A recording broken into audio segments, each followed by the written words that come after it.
अस्सलामुअलैकुम स्टूडेंट्स, मैं आपका टीचर अली ज़ैब ख़ान और आज हम बायोलॉजी में डिस्कस करने जा रहे हैं बायोलॉजिकल मेथड और बायोलॉजिकल प्रॉब्लम्स को। ठीक है स्टूडेंट्स, ये बड़ा एक इम्पोर्टेंट क्वेश्चन होता है बायोलॉजी के हवाले से और स्टूडेंट्स के हवाले से अक्सर ये थोड़ा सा डिफ़िकल्ट रहता है स्टूडेंट को समझने के।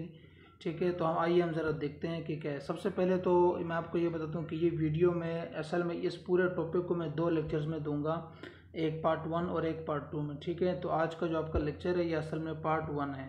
ठीक है, तो पार्ट 1 में आप स्टूडेंट्स आप क्या सीखेंगे कि बायोलॉजिकल प्रॉब्लम क्या होती है, बायोलॉजिकल मेथड क्या होते हैं, ऑब्जर्वेशन क्या होती है। ठीक है, यहाँ पर एन डालना भूल गया, हाइपोथेसिस क्या होती है और रीजनिंग क्या चीज़ आपके पास। इसमें हम इन चीज़ों को स्टेप बाय स्टेप पढ़ते जाएंगे। ठीक है, तो सबसे पहले तो आपके पास बायोलॉजिकल प्रॉब्लम क्या चीज़ है स्टूडेंट। देखें, biological problem is a question related to living organisms that is either asked by someone और कम इन बायोलॉजिस्ट माइंड। कोई भी ऐसा सवाल जानदारों या जानदारों की ज़िंदगी से मुतल्लिक कोई भी ऐसा सवाल जो किसी आम इंसान के जहन में आता है या फिर किसी बायोलॉजिस्ट के भी जहन में आता है, तो उसको हम कहते हैं बायोलॉजिकल प्रॉब्लम।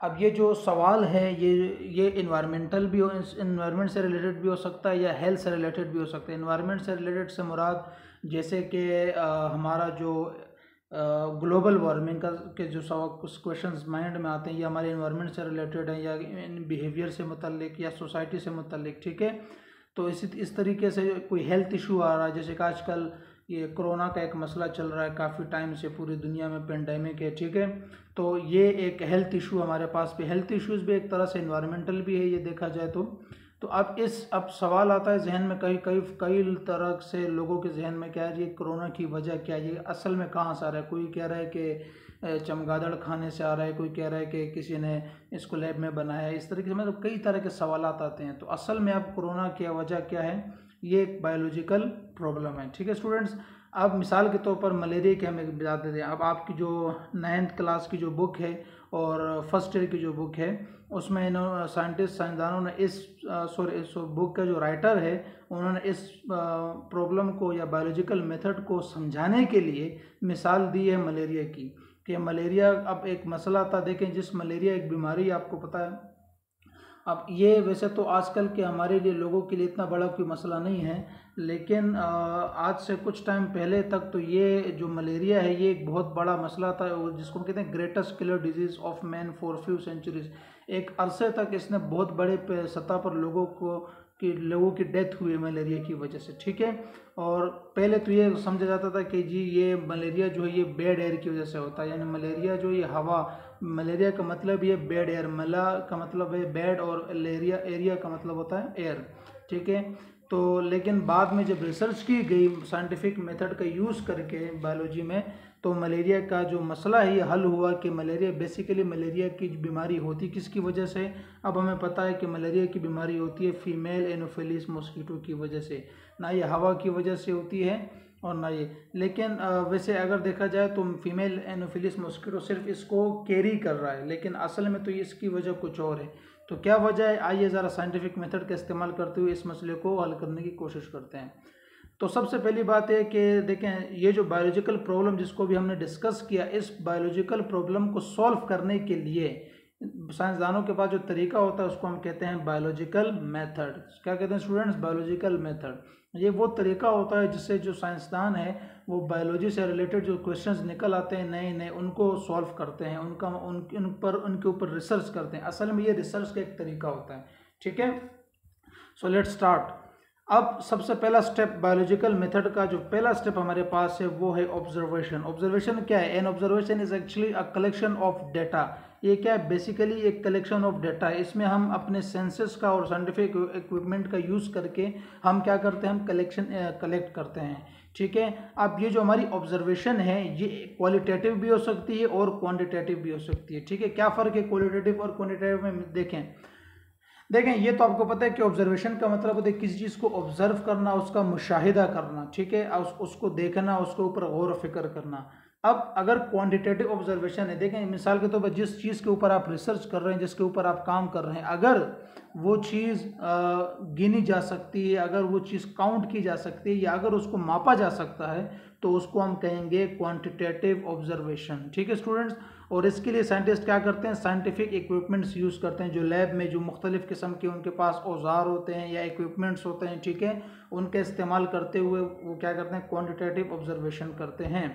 और अगर जो चीज़ जिसके ऊपर आप काम कर रहे हैं अगरचे वो मापने के काबिल नहीं है, कोई ऐसी चीज़ नहीं जिसको आप माप सकते हैं या गिन सकते हैं, ठीक है, तो फिर उसके लिए क्या किया जाता है, क्वालिटेटिव ऑब्जर्वेशन की जाती है। क्वालिटेटिव ऑब्जर्वेशन में हम क्या करते हैं, हम उस चीज़ को अपने सेंसेस का, जैसे हमारे पास जो अपने पर्सनल जो सेंसेस होते हैं, मिसाल के तौर पर जैसे साइट है, देखना है, टेस्ट करना है, सुनना है, स्मेल करना है या किसी चीज़ को टच करना है, ठीक है, तो मिसाल के तौर पर हम किसी केमिकल पर काम करें, किसी मटेरियल के कोई चीज़ हम ऐसी है जिसको हम काम देख रहे हैं, ठीक है, कोई मिसाल के तौर पर किसी केमिकल कंपाउंड के ऊपर अगर हम काम कर रहे हैं तो हमें उस देखना होता है कि वो केमिकल कंपाउंड सॉलिड फॉर्म में है, लिक्विड फॉर्म में है, ठीक है, तो इस तरीके से। तो यह तो मैं इस वक्त आपको इन जनरल बात कर रहा हूँ, लेकिन बायोलॉजी में इसका कॉन्सेप्ट इस तरह का होता है, ठीक है। ये आप डायग्राम के ज़रिए से मैं ज़रा आपको मज़ीद समझाने की कोशिश करता हूँ। देखें, ये आपके पास है क्वांटिटेटिव, इसमें हम देखें ये इसने मुख्तलिफ तरह के पैरामीटर्स दिए हुए हैं जिसके ज़रिए से हम क्या करते हैं, चीज़ों को मापते हैं, उनको काउंट करते हैं, उनका साइज़ लेते हैं, ठीक है। और क्वालिटेटिव में हम क्या कर रहे हैं, हम आंख से उस चीज़ को देख रहे हैं। मिसाल के तौर पर अगर हम किसी इंसान का बिहेवियर, किसी इंसान के किसी भी जानदार के बिहेवियर पर काम कर रहे हैं तो ज़ाहिर आंखों से हम उसका बिहेवियर देखेंगे, या हम किसी और कानों के ज़रिए से हम उसकी आवाज़ को या उसके अल्फाज को सुनेंगे, ठीक है, या अगर हम किसी फूड मटेरियल पर काम कर रहे हैं, ठीक है, या किसी केमिकल कंपाउंड पर काम कर रहे हैं तो वो हमारे पास टेस्ट उसका किस तरह का है और वो टच करने में कैसा है और उसकी स्मेल कैसी होती है। तो ये आप समझ सकते हैं क्वांटिटेटिव और क्वालिटेटिव में बेसिकली फ़र्क क्या है, ठीक है स्टूडेंट्स। मिसाल के तौर पर ऑब्जर्वेशन की मैं एक और एग्जांपल आपको देता हूँ। लेब्रान एक साइंटिस्ट थे जिन्होंने 1880 में यानी 1880 में उन्होंने काम किया था किसके ऊपर, सैंपल ऑफ मलेरियल पेशेंट, ठीक है। उन्होंने माइक्रोस्कोप के ज़रिए जब उसको देखा तो उनको पता चला कि जो मलेरियल पेशेंट होते हैं उनके ब्लड के अंदर एक और चीज़ पाई गई जिसको उन्होंने कहा टाइनी स्ट्रक्चर, टाइनी क्रीचर्स का नाम दिया गया। ये जो आपको नज़र आ रहे हैं, ठीक है, देखें ये जो बाकी ये आपको नज़र आ रहे हैं, ये वाले जितने भी आपको ये असल में आरबीसीज हैं, लेकिन आरबीसीज के बीच में उनको एक और चीज़ नज़र आई जिनको उन्होंने टाइनी क्रीचर्स के नाम से दिया और इसका नाम बाद में रखा गया प्लाज्मोडियम। तो उन्होंने कहा, जब उन्होंने ऑब्जर्वेशन की यानी उन्होंने मलेरिया के पेशेंट का ब्लड लेकर उसको ऑब्ज़र्व किया, माइक्रोस्कोप में उसको देखा, तो उन्होंने देखा कि जो मलेरिया के पेशेंट होते हैं उनके ब्लड में एक ऐसी चीज़ मौजूद है जो कि एक नॉर्मल हेल्दी पर्सन के ब्लड में नहीं होती। तो ये बेसिकली क्या थी, ऑब्जर्वेशन। अब ऑब्जर्वेशन करने के बाद एक स्टेटमेंट दी जाती है साइंटिस्ट की तरफ जिसको हम कहते हैं हाइपोथेसिस। हाइपोथेसिस क्या है, बेसिकली ये एक इंटेलिजेंट गैस होता है, ठीक है, यानी गैस का मतलब तो आप समझते हैं ना, गैस का मतलब होता है तुक्का लगाना जो हम आप तौर पर लगाते हैं, लेकिन ये गैस वो गैस नहीं होता जो एक आम आदमी का गैस होता है, ये एक साइंटिस्ट का गैस होता है, यानी एक ऐसा तुक्का लगाना जिसके में कोई ना कोई उसके पास एक्सप्लेनेशन होती है, ठीक है। ऐसा नहीं है कि मुंह उठा के कुछ भी बोल दिया, बिल्कुल भी ऐसा नहीं होता, बल्कि साइंटिस्ट क्या करते हैं, बहुत तसल्ली से उस चीज़ की ऑब्जर्वेशन लेते हैं और ऑब्जर्वेशन के बाद जो डाटा उनके पास आ जाता है तो उसकी बुनियाद पर, उसकी बेस पर वो एक हाइपोथेसिस यानी एक स्टेटमेंट देते हैं। मिसाल के तौर पर साइंटिस्ट ने प्लाज्मोडियम का मलेरिया पेशेंट का ब्लड देखने के बाद जब उसमें प्लाज्मोडियम को देखा तो उन्होंने हाइपोथेसिस क्या दिया, उन्होंने हाइपोथेसिस दिया कि जो प्लाज्मोडियम मलेरिया पेशेंट के ब्लड के अंदर मौजूद है, इसका मतलब ये कि मलेरिया इसी की वजह से हो रहा है। अब ये उनका हाइपोथेसिस था, ठीक है। अब हाइपोथेसिस बेस को एक्सप्लेन करने के लिए जो रीजनिंग साइंटिस्ट देते हैं, यानी वो रीज़न जो अगर मिसाल के तौर पर हाइपोथेसिस किसी भी साइंटिस्ट ने कोई भी हाइपोथेसिस दिया, ठीक है, यहाँ तो हम मलेरिया की बात करें लेकिन वो हाइपोथेसिस तो किसी भी चीज़ से मुताल्लिक हो सकती है। अब उसको एक्सप्लेन करने के लिए हम उनसे रीज़न मांगेंगे। अब वो रीज़न दो तरह की हो सकती हैं, एक होती है इंडक्टिव रीजनिंग और एक होती है डिडक्टिव रीजनिंग, ठीक है। अगर आपसे कोई पूछता है सिंपली कि रीजनिंग क्या है तो आप इतना कह दें कि reasoning is the basically explanation of hypothesis. Hypothesis को एक्सप्लेन करने के लिए जो साइंटिस्ट रीज़न दे रहे होते हैं या एक्सप्लेनेशन दे रहे होते हैं उसको हम कहते हैं रीजनिंग।